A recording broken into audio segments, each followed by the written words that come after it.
বাবার সঙ্গে ফুচকা খেতে গেলে যা হয়। কাকু, আমাকে বেশ ঝাল ঝাল করে ফুচকা বানিয়ে দাও। আজকে আমার বাবা আমাকে ফুচকা খাওয়াতে নিয়ে এসেছে। হ্যাঁ দাদা, আমার মেয়েকে একটু ভালো করে ফুচকা মেখে দিন তো। দিচ্ছি।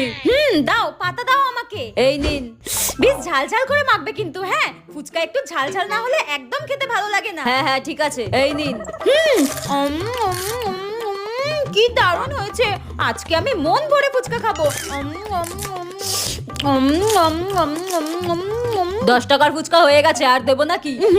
আমি আরো খাবো, তুমি দাও। আরে 10 টাকার বেশি খাস না, বাড়ি গিয়ে দেখবি পেট ব্যথা করছে, তখন তোর মা আমাকেই কথা শোনাবে। না বাবা প্লিজ, আমি আরো খাবো, সবে তো 10 টাকার খেলাম। এই মেয়েটা দেখছি আমার কোনো কথাই শুনবে না। ঠিক আছে, তো যত ইচ্ছা তত খা। দাদা দিন তো, ও যত খেতে চাই তত ওকে দিন। হ্যাঁ, থ্যাংক ইউ বাবা। এই নিন। কি বড় ফুচকাটা।